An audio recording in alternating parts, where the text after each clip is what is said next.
can say this about season 4. It is going to be so worth the wait. Nowhere, actually. A wrecking machine. I'll take it. I'm still figuring out my own style, Mark, actually. It was great. It took 2 minutes and I had to answer, yeah, go for it. Are you sure you're not interested? I was like, don't ask me again. I can't refuse it twice. In Holland, in one country. She got me so deep and underwater and I drank it. That's not good. You'll try chocolate from South Africa to Australia to England. It will taste so different. So it's been really amazing that it's been with you after 10 long years. The first title we were messing around with, we were going to call it Lockdown. And then after a while, we actually kind of realised, God, this is dragging on a lot longer than what we thought it was going to be. I didn't want to give people a reminder. Our bass player has a band. We're like, let's go on the road, man. But and then it just came to a screeching halt. We had to work on like how I was biting the carrot. Like I had to do it very purposefully, you know? You didn't want a weak bite, but you didn't want a bite that was too strong. Someone jumps the stage and one of our techs just body slams him to the ground and you can see me kick him. I guess I was too distracted. I was having too much fun. Never a bad thing. Hello, everybody. Hi, Jonah. Hello. Hello, Mark.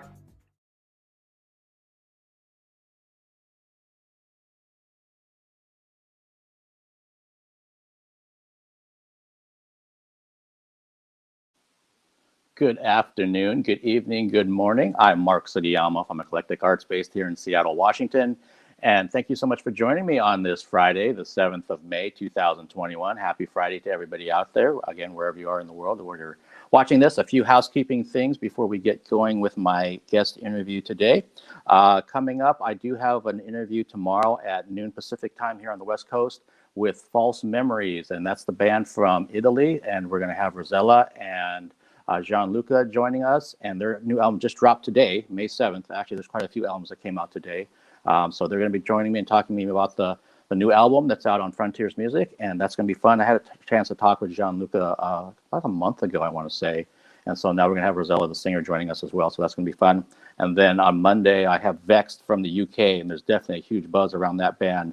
Their singer, Megan's going to be joining me, and she does some amazing growls and their videos are really, really awesome, and they're with Napalm, so they're going to be joining me. She's going to be joining me on Monday, and then just confirmed Infinite and Divine, so Tezzy and Jan are going to join me from Sweden on Tuesday, and that should be at 10 a.m. And the Vex one, on Monday is going to be at 11 a.m. Pacific time. And then there's a couple other things that are in the hopper. So if you follow me as Instagram, oh my gosh.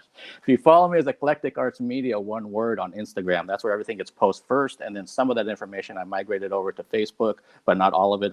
There's definitely things that I keep strictly to my Instagram account. So if you'd like to follow me there.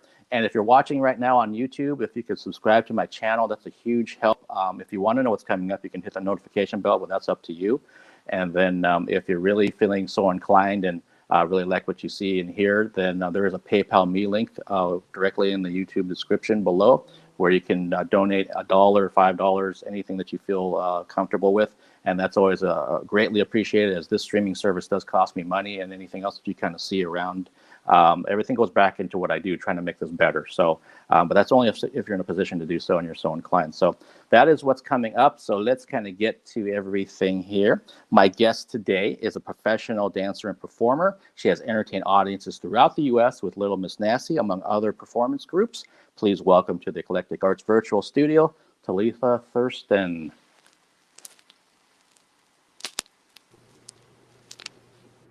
Hi, Mark. How's it going? Good. Hi, Talitha. How are you? I'm doing good. I'm a little sleepy, but I think that makes two of us, because I just completely messed up some of my intro right now. So you got tongue-tied. It's okay. It happens to the best of us. Yeah. Oh, yeah. Well, thank you for understanding. Because I'm like, if this was a Monday, I could say, yeah, I understand why. That's a Friday. I should be all jazzed up and ready to go. But I'm like, oh my gosh. No, you need your coffee. I need something. But yeah, thank you so much for taking the time to rejoin me and specifically talk about what you've been doing and your background and everything else. So we're kind of move around from present to past and everything in between. So let's kind of talk. And we're kind of talking about this pre-show. How are things right now for you down there? Sounds like things are starting to open up and more opportunities are kind of coming your way. Oh yeah, in Vegas, it's the dance scene is starting to pick up again, the art scene and everything. We've been locked down like the rest of the world for so long, and arts are definitely the last thing to come back. So it's good to start seeing more job opportunities come up, more opportunities to gig and to just get back into that. So I've been busy working on shows and in rehearsals and trying to stream at the same time. It's been insane. Okay, and yeah, like we were saying earlier, I mean that's good that things are getting to that point. They're opening up. You're getting busier. It's going to be like trying to make sure you have everything in your schedule and you know where I'm supposed to be at what time, and just versus what it was like a year ago at this time where just like there was nothing. And we didn't know because at that time they kept saying, well, it'll probably be like 3 months, and then the summer came, then it became it'll be the fall, and then it became 2021, and then all this other stuff. But I'm really glad to hear that things are starting to open up down there. And we're in a pause. We're in a paused state here in Seattle. They thought we were gonna roll back. The governor was going to make an announcement on Tuesday, which he did, and he decided to pause us for 2 weeks. So I guess that's good because we didn't roll back, but we're not moving forward either. Gosh. So we're just staying put. I don't know. That's completely politically motivated. It has to be. There's no way that he's never paused any county ever during this time. So I think he just decided, with King County and Snohomish County and Pierce County, my biggest voter constituent areas, I think I'm just going to pause it for now and just kind of see what happens and hope it gets better. But whatever. I'm not a politically oriented person. I just want things open again, and I want to do what I love doing, going to shows and seeing performances and all that kind of thing. So, but that kind of brings up something that I'm just curious too. So how do you get? So if you're a professional dancer like you are, how do you get your opportunities? Are you like with an agency, or how does that kind of stuff come your way? I'm signed with an agency in LA, but I really don't get that many job opportunities from them. I do most of my own searching and my own, auditions, and I find a lot of my work through connections that I have and that I've made, and people will hit me up for jobs and be like, I think you would be perfect for this. And then that happens. A lot of what I do in Vegas as well is constant work because I go at like nightclubs. And so like, that's something that they'll like just post auditions on Instagram. And if you follow the nightclub, then you're like, oh, I'll just go to that audition. Why not? So most of the things that I've gotten out here have been off of Instagram. I just like find auditions. There are websites that you can go on that have auditions posted, but most of the time it's like hit or miss, or they're looking for a very specific type.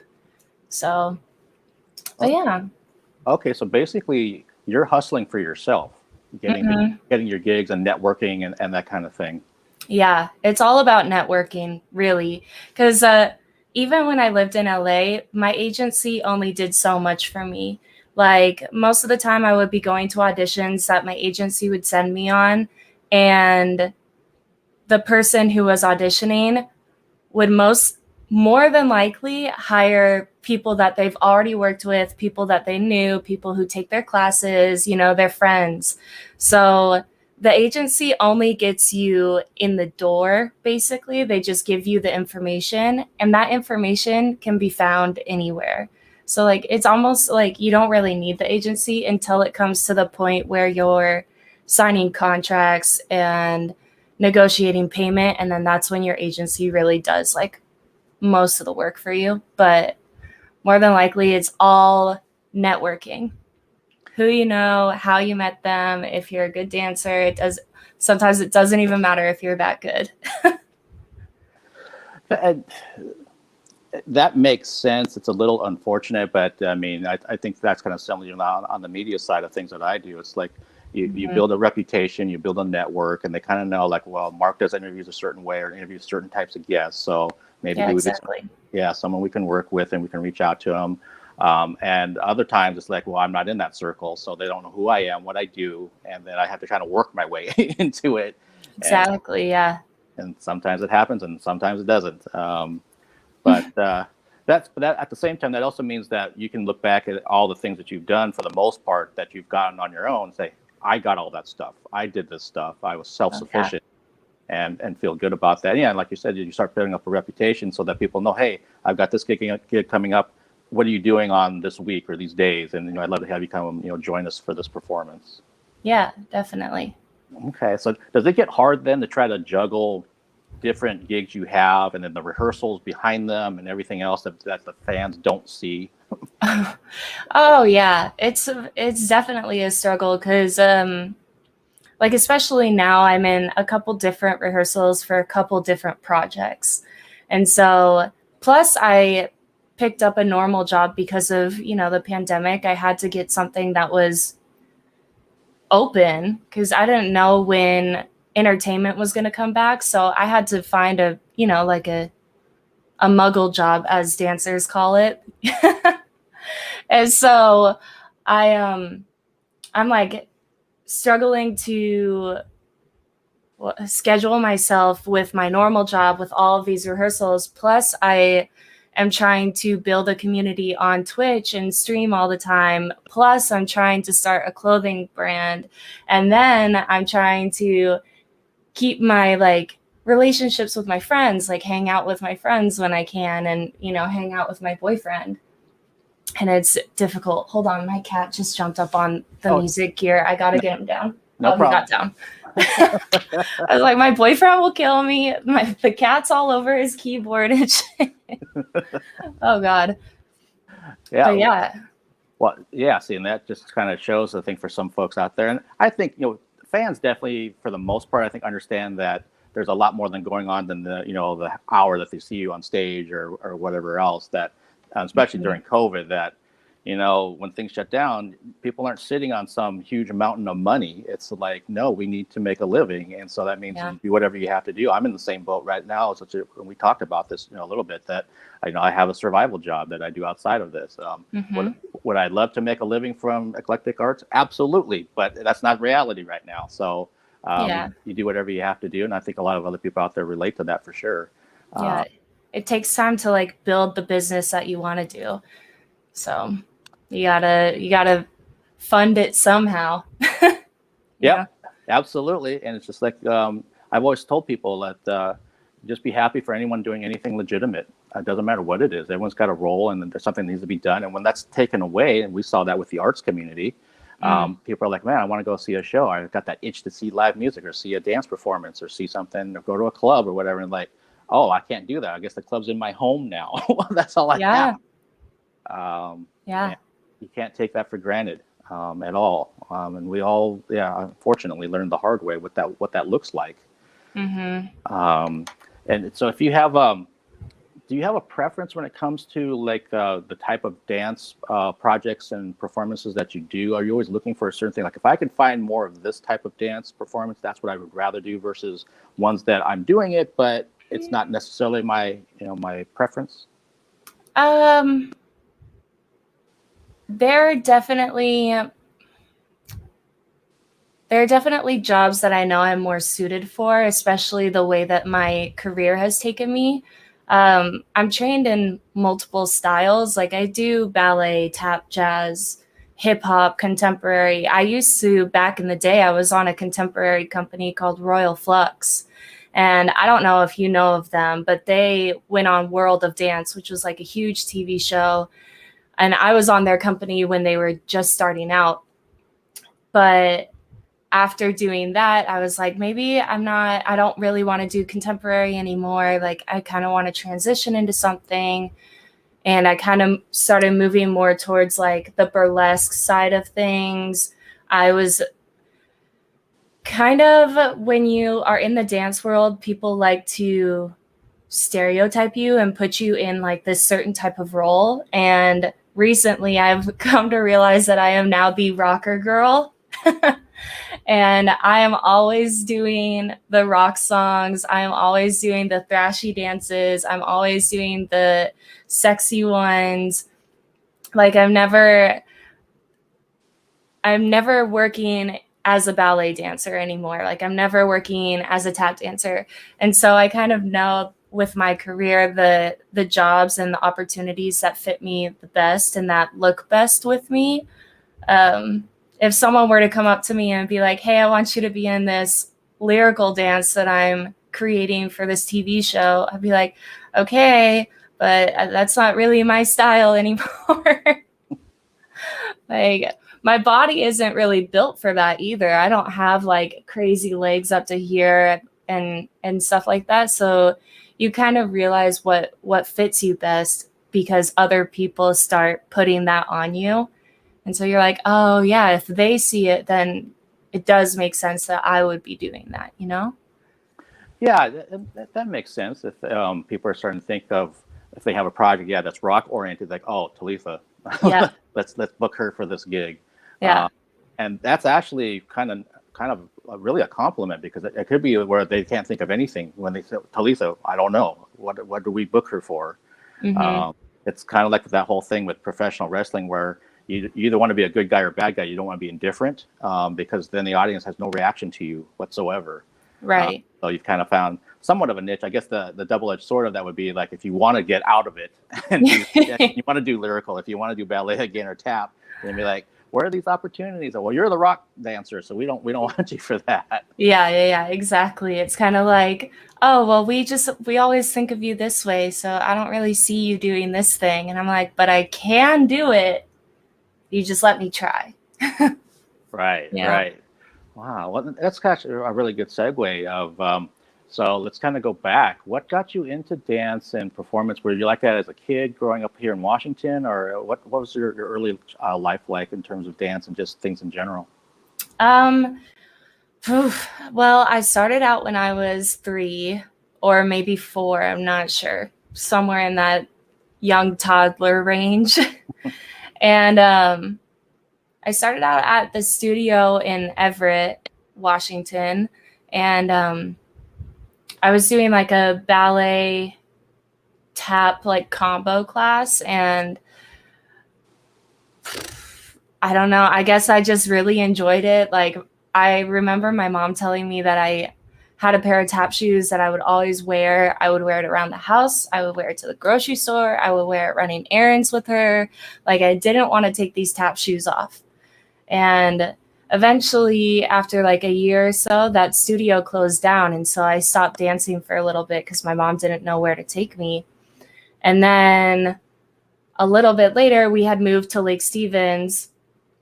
And I got a letter in the mail that said that that studio had reopened and that they wanted me to come back. And my mom says, I don't remember this, but she says that I ran up to her with the letter and I was like, Mom, they want me back. Can I please go? They want me.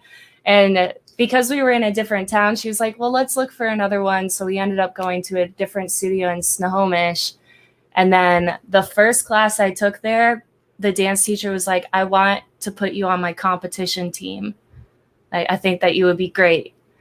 And so I joined her competition team. And then from there, it just blasted off. I just kept going to competitions, nationals. I went to nationals in Vegas when I was 6. Started doing conventions and traveling with it. And then, I just kind of kept going like a pro athlete. People who play football all their life, they just keep going with it because it makes sense to them. They're good at it. They go to school for it, all that. So. Wow. Thanks for sharing that. I had no idea that you were that involved with it so early and for so long. I mean, I knew there's got to be some level of that, but the fact that you were traveling with for competitions and playing and performing everywhere, and was there ever during that timeline, was there ever a particular competition that stands out in your mind now for whatever reason?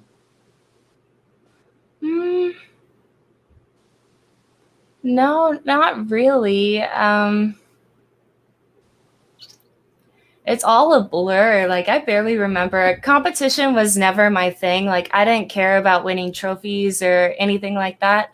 All I wanted to do, especially when I got older, was just take class from the best people, from LA choreographers and people like that. So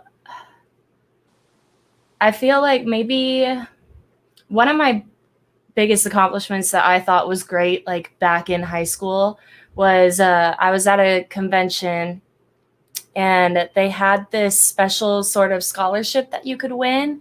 And it meant that if you went to their nationals, you competed on a different level. And it was like this own separate competition apart from like their other regular competition that anyone could join. And I had been trying for years to get that scholarship, and I saw all of my friends around me get it at one point or another. And my senior year, I finally got it. And then we weren't going to nationals that year, but I was like, I accomplished what I wanted to accomplish. Like, I wanted to prove to those people that I was good enough to be a part of this like specialty competition, basically, like this higher level. And I got the scholarship, and then I didn't use it. But I still felt very accomplished. I was like, I did it, you know? Yeah, no, that's absolutely something to be proud of, that you know, that you had this goal in mind. And like you said, you saw your contemporaries around you get it. And it's like, one of these days I'm going to get that, and I'm going to get that recognition. And yeah, you got it. It's like, yeah. And that's something you can, here we are in 2021, and you still remember that, hey, I got that, that scholarship. I got it. I didn't use it, but I did get it. Yeah, and no one can no one can take that away from you. And you know, it's there. It happened. So where did things go once you got out of high school? Did you come down to LA, or what was that timeline like after? Yeah, so my senior year in high school, my best friend at the time and I traveled down to LA to do an audition for the Edge Scholarship Program. And the Edge Dance Studio in LA is like one of the most, I would say it was like the top 3 dance studios. Like, you have Millennium, you have Edge, you have Debbie Reynolds, and now the Playground is like, you know, the best studio because they have all of like the Instagram famous teachers and shit there. But we went down and we were auditioning for the Edge Scholarship Program, which is basically like this year-long program. They only accept 20 dancers, and you train just with them 40 hours a week, taking classes, doing voice lessons and acting lessons. And they're basically preparing you to just be a well-rounded entertainer. And we went down, did the audition, and I got it, and she didn't. That's where our friendship kind of, but I ended up moving to LA. I hadn't even planned it. Like, I actually didn't really want it. I didn't really know what I was doing with my life. I didn't know if I wanted to dance or what was going on. And I just happened to get it, and I rolled with it. And I was like, well, I mean, I got this. I feel like I should take it. So I went down to LA and I trained for a year. And then that's how I got signed to my agency as well. And then started working after that, or trying to work. It's very hard in LA. There's so much competition. But yeah, that was basically it. Wow. So like you said, from age 3 or 4 all the way basically to now, dance has been in your life all the way through it. And like you said, also, that's a really good analogy about football players or athletes, anything like that, where if it's something that they're passionate about and love doing, then they just keep working on it, and hopefully they can stay the course and, you know, achieve their dream basically of making a living from it. Yeah. And so, and like you said, with LA being so competitive and so hard to break into, and also like, you know, the clicks and the who you knows and all that kind of thing, is that one of the reasons that prompted you to move to Vegas for more opportunities, or are there different reasons behind it?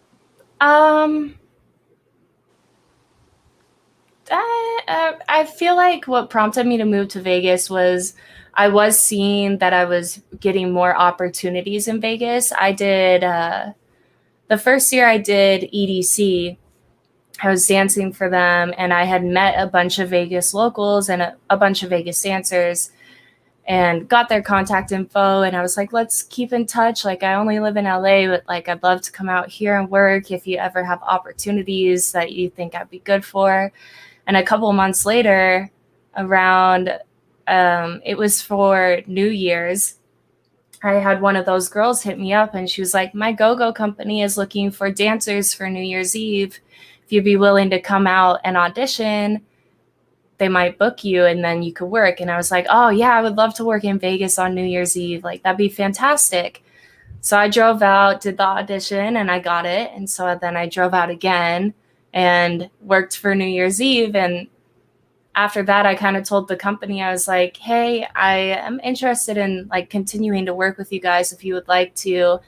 I'm totally willing to move, because I saw that like rent was cheaper in Vegas and, you know, could potentially have more growth opportunities for me. And so, and then I had friends in LA who were like, yeah, we want to move to Vegas too. Like, let's move into a huge house together and pay less in rent and just have fun. And I was like, okay, let's do it. And so I kind of moved out without any idea of what I was going to be doing, but everything just kind of fell into place for me. So, yeah. Okay. Well, that's cool. And how long have you been out there then? Through 3 or 4 years, I think. Okay. Yeah, 3 years, I think. Okay. Yeah. And through this timeline of when you were down in LA and you did the training for a year, and then you're trying to get opportunities, and then you're getting some opportunities in Vegas, and then you moved to Vegas. Were there any jobs that you had where you're like, I'm not doing that again? Like, you kind of learned, like, I don't want to do those kind of jobs or those kind of gigs. I mean, dance-wise, not really. When I was living in LA, I did a lot of smaller gigs here and there, a lot of shows. A lot of what I was doing in LA was also not paid, because I was trying to make those connections and trying to get in with choreographers. And that's where I was really getting tired of things, because I was doing so many unpaid gigs, but no one was hiring me to do paid gigs. And like, I couldn't figure it out. And but like, I also was so young, and I didn't know myself. I didn't know what I fit in, like what kind of role I fit in, what I should be doing with how I looked. And, you know, all those things play into people wanting to hire you. And so I wouldn't say that there were any jobs out there that I didn't want to do dance-wise, because I was just hungry to do dance jobs. The jobs that I didn't want to do was working at a nail salon. And I hated that. I hated that so much. I was like, I can't do this anymore. I quit. But like, it's another thing where, you know, right now I have my Muggle job that was getting me through all of this COVID stuff. Back then, I had my Muggle job just to be able to continue to do all of these free dance jobs that I was trying to do, you know? It's like, I wasn't making a living dancing. I had to make a living somewhere else. And I was doing all of these really crappy, like, just normal jobs that I had no passion in doing. And it was awful. At least out here, I can do dance jobs and make a living off of it, you know? Right. So. Yeah, no, I relate to that. I think there's a lot of people out there that have a passion for something, but they can't quite make that transition to where that becomes their living. And I'm You're there. I'm there, and it's like I'm taking steps. So it's like, for me, I consider myself a semi-professional, because I do get some money here and there for what I do media-wise, but I can't live off of it. I can't, keep a roof over my head or anything like that. Mm-hmm. So, and I'm probably going to start calling my survival job a Muggle job from now on. I love that name for it. It's like, yeah, it makes me laugh every time I hear it now. Yeah, that's what dancers, or at least my friends out here, they call like normal people who, doctors or whatever, they call them muggles because they're not dancers or entertainers. So Oh, there's a bunch of muggles over there. Okay. Yeah, so many muggles in the world. Only entertainers are the cool ones, I guess. People in entertainment and all of that. Oh man, it's something that I brought up when you came on with Sophie and Gina when we did the Little Miss Nasty live stream, was we're talking about the athleticism part of dancing, and that I'm curious, have you been lucky where you haven't had injuries, or have you had injuries during the course of your professional career at least? I've had so many injuries, and I just dance on top of them. Currently, right now, I have an ankle injury, and I just keep dancing on it. I've fallen before and hurt my back and had to get physical therapy for it. I had a stress fracture in my foot that I kept dancing on, and now that's the same ankle that I have issues with. I'm pretty sure I have knee injuries. I'm going to have arthritis when I get older.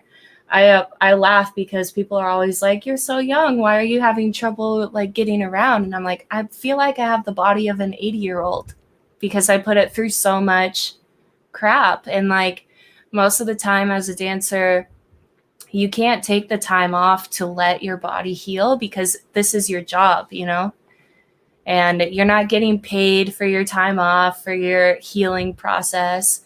They don't pay you. So you just keep going and hope for the best. So yeah. Wow. Yeah. See, that sounds just like well, yeah, a lot of artists basically, that if you're not on the stage, then you don't make any money, and then you don't live. I know there's the story with one of the actors who's a real life cowboy on a Western TV show, and he was like, yeah, when he was doing the rodeo circuit, he had all kinds of injuries. He broke his pelvis, and he's like, if I'm not on that horse getting out there into the rodeo, I don't get paid. So like he was like going through all kinds of things. So eventually, when you have a break and maybe see a doctor, they're like, did you realize this is fractured and this is broken and this is whatever? And he's like, yeah. I knew it. I just didn't have time to deal with it. Yep, exactly. That's got to be incredibly. I understand why you do it, because like you said, it's your living, it's what you like to do. So if you're going to just work through those injuries, but you also know that at the end of the day, eventually it's going to catch up to you. And another good analogy would be like professional wrestlers. They talk about that, the kind of crap they put their bodies through. Yeah. That they have a short lifespan. The ones that keep doing it like into their 40s, 50s, and even 60s, it's like they're basically just bags of bones and pain all day long, everything that they do. But in their cases, sometimes they need the money. They don't have anything put away, so they can't retire off on anything. So it's just like, what are we going to do? This is all I know. So I just have to keep doing it. Gosh, that's something that hopefully people can appreciate, that when they see you on stage doing what you're doing, that maybe you're doing something super technical or sexy or both, or all those kind of things, and getting people riled up. It's like, yeah, I'm having a great time, but understand, like when I'm off the stage and back at home, I'm icing things and I'm putting, I don't know, ointments on myself, and going to PT and seeing any kind of massage therapist and anything you can do to see how to get your body good enough to get back on stage the next night. Yeah. I have a massage therapist that I use all the time. She actually got a job with the Raiders in Vegas. So she works on professional athletes, football players. She used to work for Cirque du Soleil, working on their acrobats and everything. And I call her anytime I have like an issue, because with Little Miss Nasty, when I first started, I was having crazy neck issues, and I had tweaked my neck so bad I couldn't move it. I did a show with it like that, and I was crying backstage and then wiping off my tears, coming back out to do the next number, going backstage, crying again because I was in so much pain. And this massage therapist is the best, like heaven sent. I was like, oh my God, she fixed my neck. I was able to do shows again, but it was so bad. Like I could not turn my neck. Driving my car, I was like looking over my shoulders like this. Awful. So I'm glad you found that massage therapist that's worked miracles.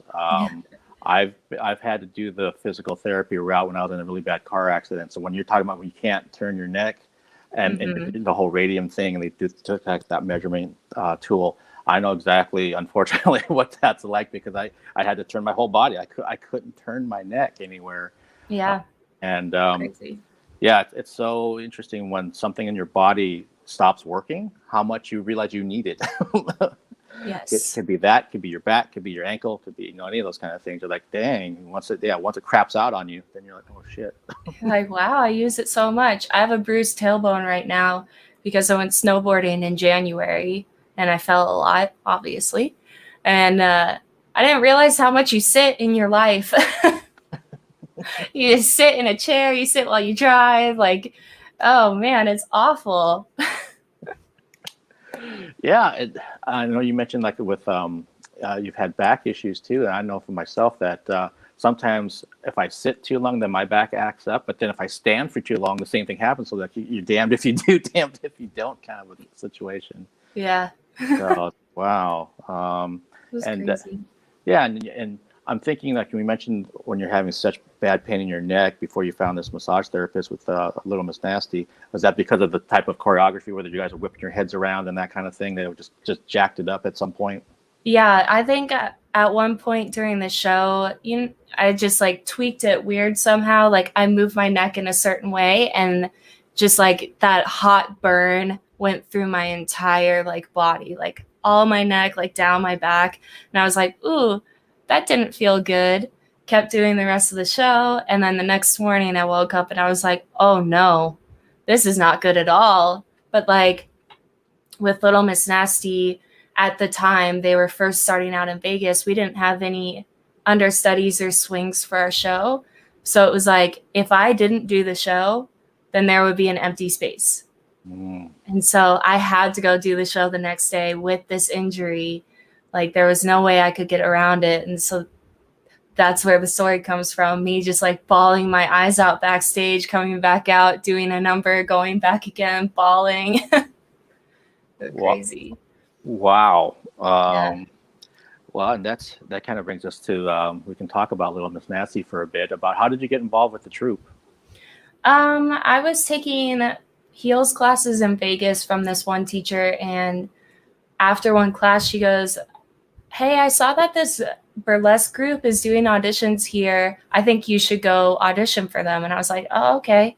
I like went home, looked up this group, and I was like, oh, they look pretty cool. Like I'm down to try. And so I went to the audition, and Gina loved me. And then we bonded over the fact that we both did that Edge scholarship program. She did it like a few years before I did, but I was like, oh yeah. So she kind of knew my background, and she was like, oh, okay, this is going to be a good one. And then from there, it just snowballed. It just kept going and going, and then tours, and then more shows, and now the singing group, and it just keeps going. And I'm wrapped up in Little Miss Nasty now. That's how I got put in the rock and roll box. Okay, that's awesome that you had something to bond over with Gina, and then now you've obviously met all the other performers that are parts of it's because it's such a huge like conglomerate at this point in terms of all the different performers and dancers that are part of it. And as things open up again, I'm sure there's going to be other things where there's going to be tour opportunities and things. I know that's how I first saw you 2 years ago. I want to say on the Lords of Acid tour when it came to Seattle. Yeah. Yeah, and then in this moment, I know they toured with, and it's been really, really cool, and especially with like the Lords one, because every band fit that. It's got the sexual thing going on, it's got the rock and industrial thing going on, and whoever booked that bill was like a genius because it made so much sense. Like every now and then you see these ones where they try to like almost force the fans to like a different style of music on the bill. And it's like, well, maybe I'm not into that. I just want nothing but death metal or whatever. But in this case, there was like every single thing fit from one to the next. Yeah, it was definitely, that was a fun tour. I like that one. And so with the different residencies that Little Miss Nasty have you performed at all of them? I haven't done all of them. I have done Vegas, obviously. And then I drove out to Long Beach and I did their Long Beach one.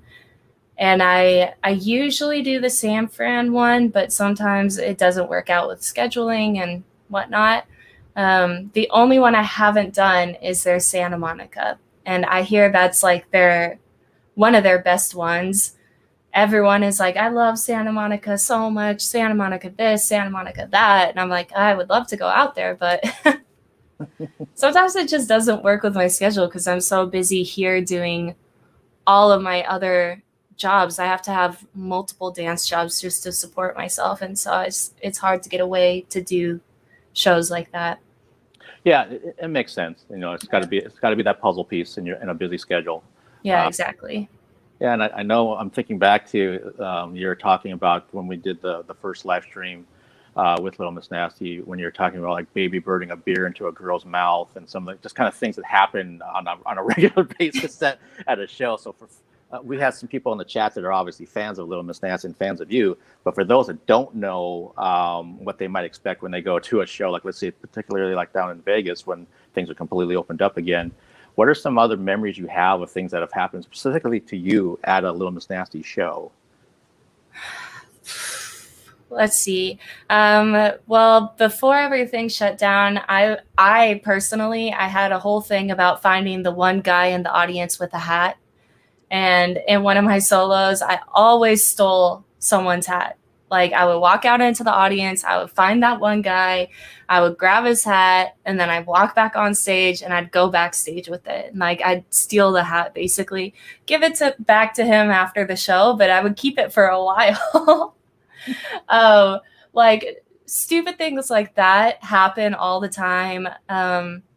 We used to do this number in Vegas to American Woman, and we had lollipops, and it was a duo. So it was two girls, and we would like swap lollipops and lick each other's lollipops, very sexual. And usually at the end, we would try to find someone to give our lollipop to and just like shove it in their mouth.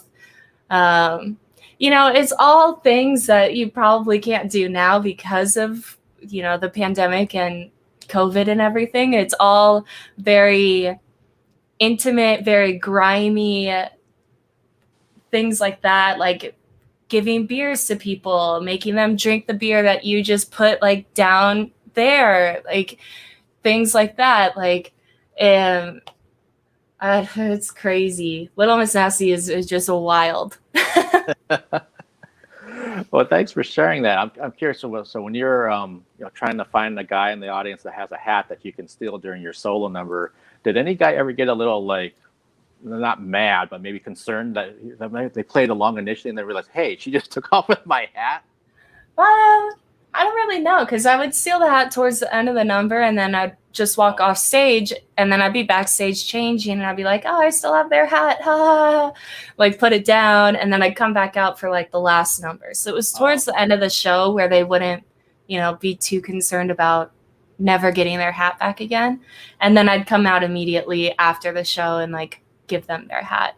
Or I'd walk out with the last number, like I'll put it at the edge of the stage, and then usually at the end, Gina would introduce us and I would have the hat on and I'd throw it back to them, or, you know, something cute. Okay. And I would hope that people, if they're going to, even if they don't know what they're in for, it would be there to at least have a good time so they can kind of understand, hey, you know, they're not disappearing and going to New York now with my hat or something. Yeah. You're going to get it back. I'm kind of flashbacking to the old Seinfeld episode where Jerry loses his coat at some performance, and he's kind of like, they're going to give it back to me, and then the guy basically leaves with it.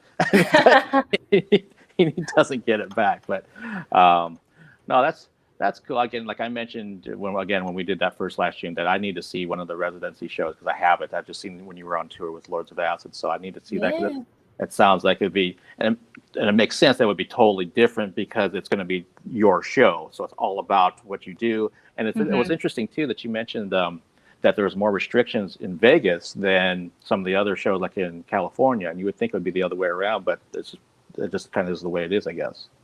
Yeah, it just kind of depends on the venue that you're at, because obviously we like to strip and go down to like pasties and stuff like that, but in Vegas you have to have a certain kind of licensing for that, and you know, sometimes the venues don't have that. We've done shows where it's like, no, we don't want you to do that, but Little Miss Nasty is still push the boundaries. So Gina and Mark are always like, hey, you should try and take your top off for this one. and then they just deal with the repercussions later. You know, it's very rock and roll, just like don't give a fuck about anything. Right. And they're like, we'll just deal with it later, you know? So. And that is very rock and roll. There's certain times where you have to kind of say, fuck it, let's just do it, and then we'll deal with it later. Mm-hmm. Exactly. Well, and Talitha, let's kind of move from this to, like you mentioned, you've started your Twitch channel, Lush Vicious, which I'll put that overlay real quick for people that aren't familiar. There we go. There's the... There I am. Did that start during the pandemic, or when did you start your Twitch channel? And what can people expect when they tune into you live when you're on there? It did start during the pandemic. My boyfriend is also a streamer, and he was like, I think that you should just start doing it. Like, you can use my setup and we'll just like kind of create something for you, and you can do anything you want on it. And I was like, okay, like I'm down to try. There's no harm in trying. And so I just started going, and I'm like still trying to figure out what I want to do on my stream, because it's very hard. Like right now I'm trying to build my community and, build that fan base that will always come and watch. And because that's how you're going to be able to get revenue from the streaming platform, right? Mm-hmm. And so you kind of have to find, it's the same thing with dance. You kind of have to find your niche. Like what are people willing to watch? What do people want to sub to? Like, what do they want to see? And so for the past few months, I've been trying to basically figure out what my thing is. I've tried makeup streams where I do my makeup on stream, and I try to do like, cool looking makeup. I have tried dance streams where I do go-go sets. I've tried streams where I work on my clothing while I'm, like answering questions and just chatting with viewers. I've tried streams where I go out and about into the world, like IRL streams, and I'll be skateboarding and stuff like that. I'm very all over the place. I do gaming streams. I used to do movie parties, but I can't do that anymore because of copyright issues. Twitch put out this whole like law about it, and I could get in a lot of trouble for doing movie streams and generating profit off of it. So I can't do those anymore, but those are the best ones. But yeah, I was just kind of like all over the place, and it's grown, and I've accumulated, my boyfriend's setup basically. And so now I have dual monitors sitting in front of me right now. I have a nice camera. I got ring lights. I got all of this other lighting. I have a PC. It's grown from having a webcam on a laptop to having a full setup with a desk, like looking more professional in just a couple of months. And like, granted, it is because he helped me a lot, but also it's just because like I want to be able to connect with people in that way, and I want to use it as a platform, to promote myself and promote business and stuff like that. So it's all over the place. No, it's kind of like anything that I think most of the people that follow anyone, if it's YouTube, Twitch, any kind of platform, it's going to be an extension of yourself. So things that you like to do, like you said, skateboarding, clothing design, dance, obviously, video games. And if after a while, people will just start tuning in because of you. So like, regardless of what you're doing, the audience starts coming to you.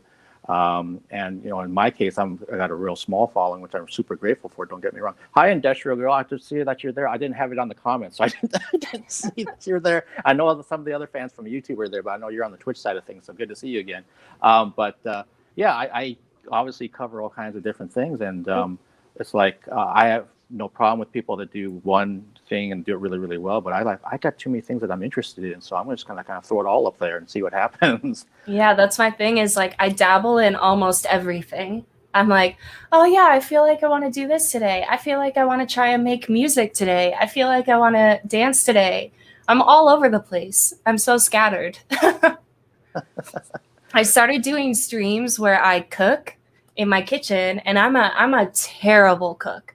I am not good. I'm really bad at time management. And then it makes it even worse when I'm streaming because I'm trying to read chat and be like involved with my community, but also trying to focus on cooking because I always try to make a new recipe. Like I'm like, oh, I found this recipe on Instagram today, or I found this recipe on TikTok and I want to try and make it. So you guys can watch me try. I'll teach you how to do it. I was cooking last week and I started a small fire in my kitchen on stream. and then I eat on stream, like a mukbang sort of situation for kind of like a very particular demographic. So it's kind of like that ASMR, like eating into the microphone, but I eat what I cook. So I don't know. Those streams are always interesting just because I'm so like, scattered, but they're fun. It sounds like fun, and for people that haven't followed Talitha's Twitch stream, it is in the YouTube channel below, so the hyperlink's right there. You can just click on it; it'll take you to Less Vicious, and you can follow her there and see what if she catches something else on fire or anything else happen. Yeah, it was just a small grease fire. It was not that big of a deal. I was cooking bacon. But it was a little scary. I ended my stream after that because I had like a panic attack. I was like, oh my God, I could have set my house on fire. Well, yeah, at least you can laugh about it, and everything was safe, afterward and all that kind of thing. It didn't get worse. I'm pretty sure it's clipped on my channel too. If anyone watching wants to see me freak out over the fire that is coming out of my oven, it's clipped on my Twitch page. So go check it out. It's funny. There you go, folks. And everyone can always use a laugh for sure, especially these days. And at least you're attempting cooking recipes and having fun with it.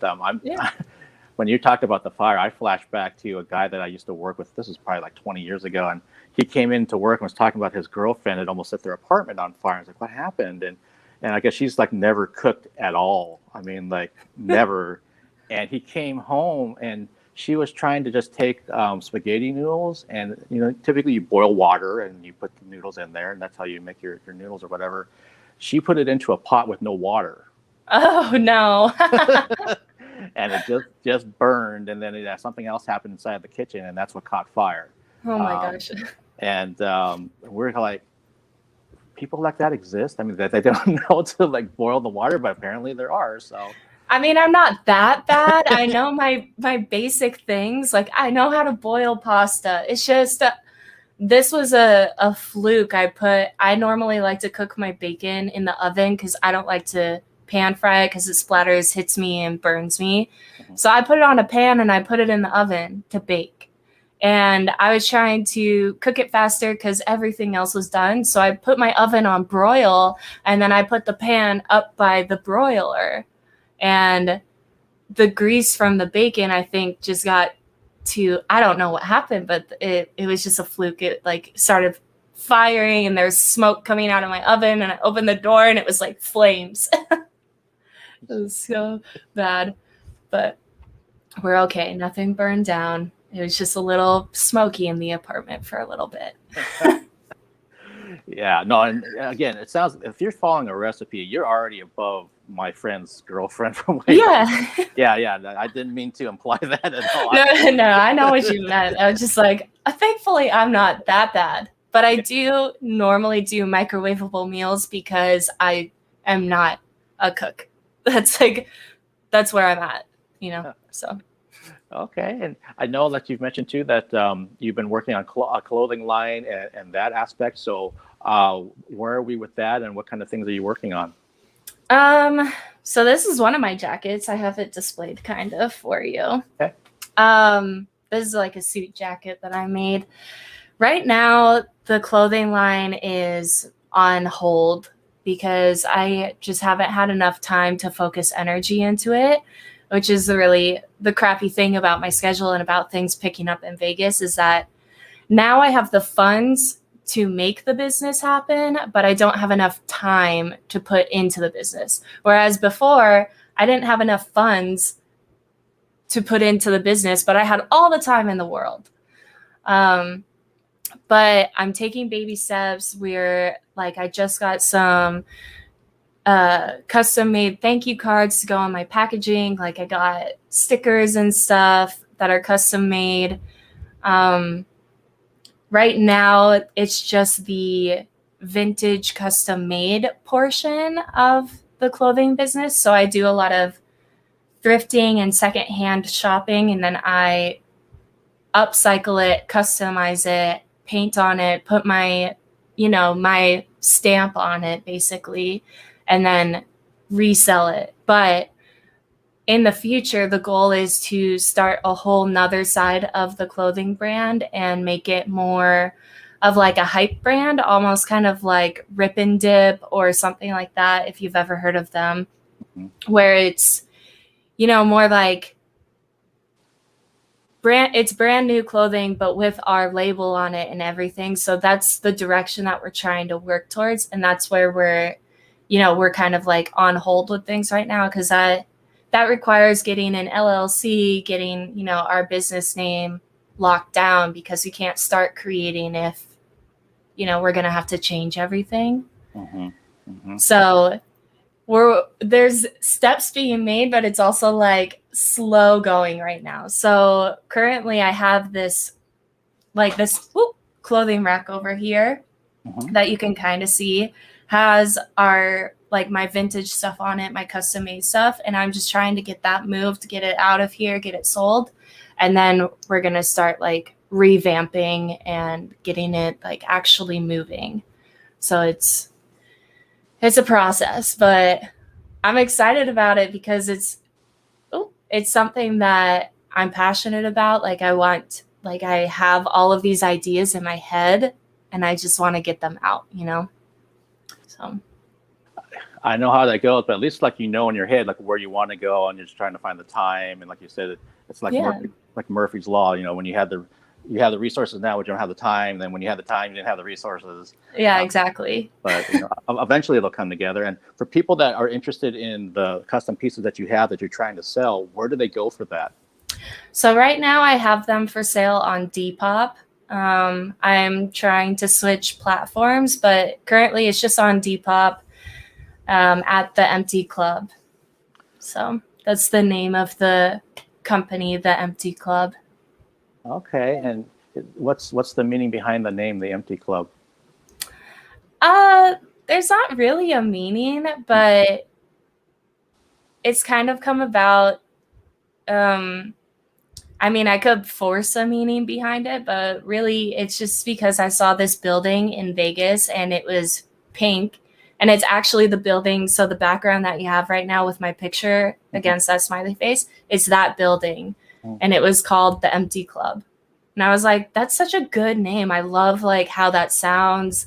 It and it's very on point with how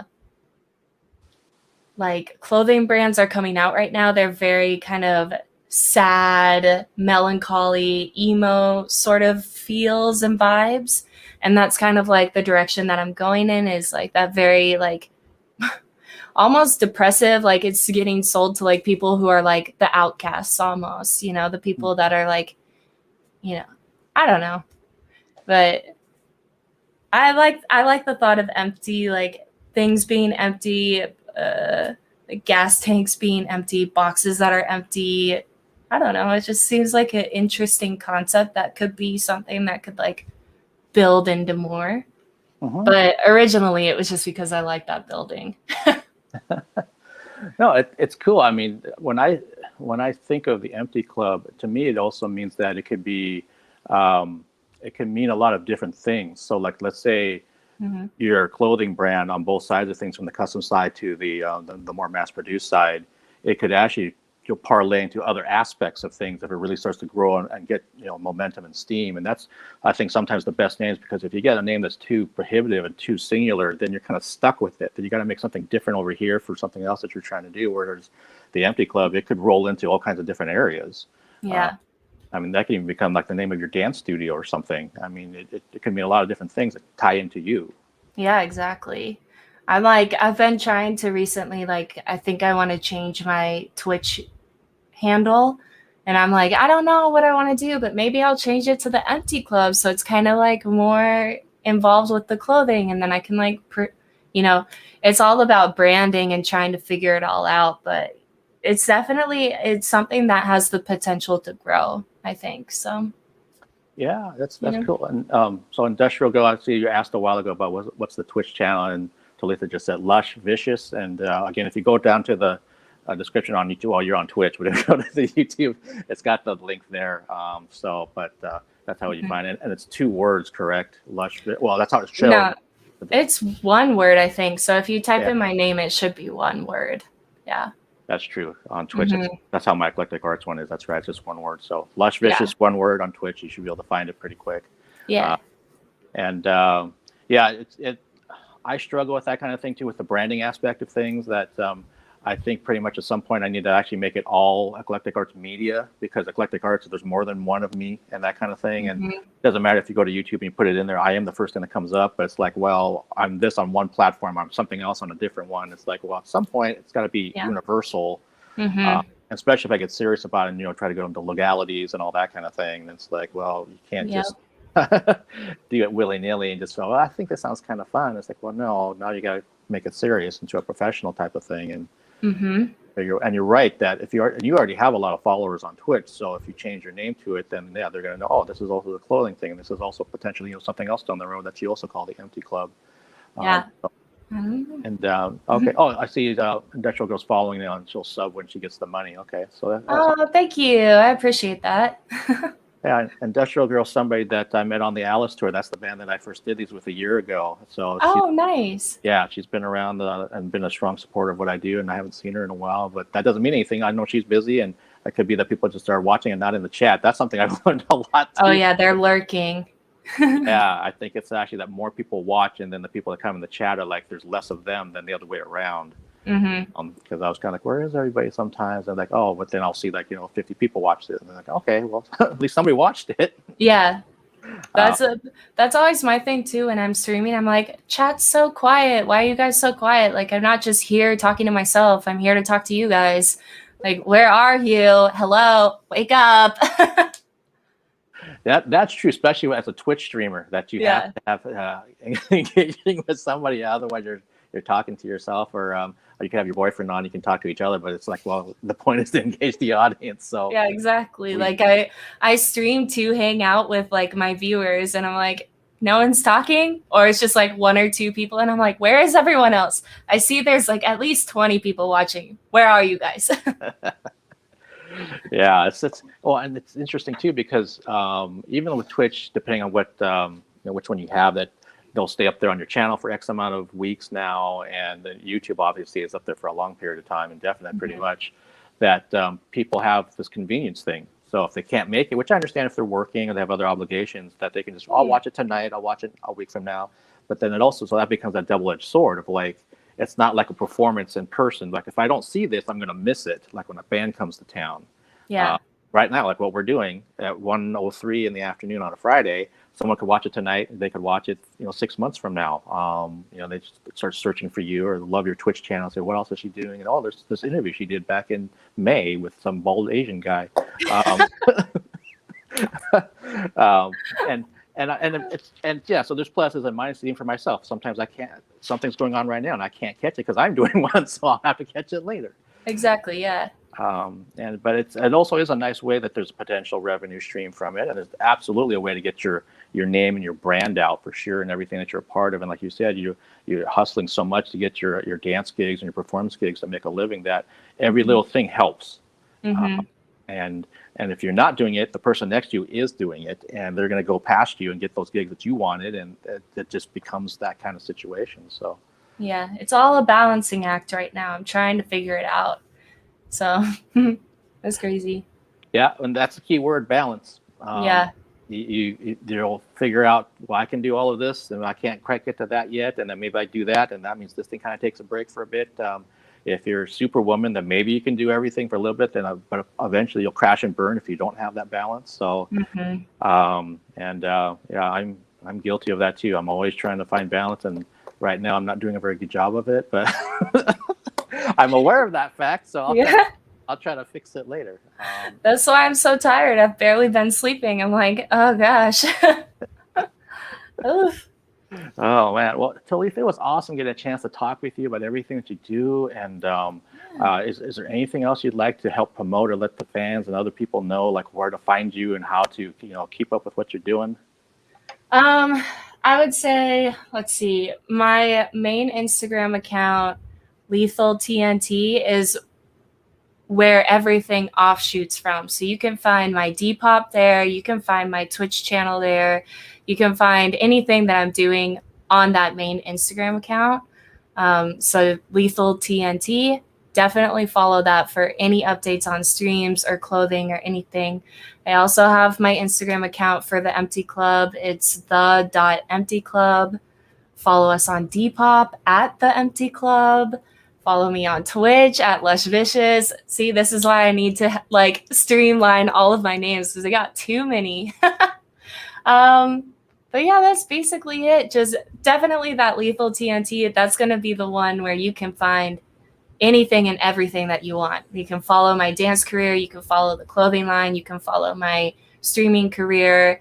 Anything that's going on in my life. You can see cute pictures of my cat. It's a good time. Okay, well, everybody get out there and make sure that you follow Talitha on her Instagram that you just said, and that'll branch you off into everything else that she's doing across all the other platforms. And again, Talitha, thank you so much for taking the time. I hope that you continue to have opportunities down there, that your body heals up, and that you stay safe as well. And maybe we'll get a chance to reconnect, down the road at some point and see where things are at. Yeah, definitely. Thank you so much for having me. I enjoyed this a lot. Absolutely. So did I. And have a great weekend. I'm guessing you're probably working on doing something. Yep. Really no concept of a weekend when it comes to artists doing dance and everything else. It's just another 2 days during the week, basically. Exactly. Yeah. My weekend's actually the busiest. So there you go. All right. Take care down in Vegas, and hopefully I'll see you soon. Bye. Bye.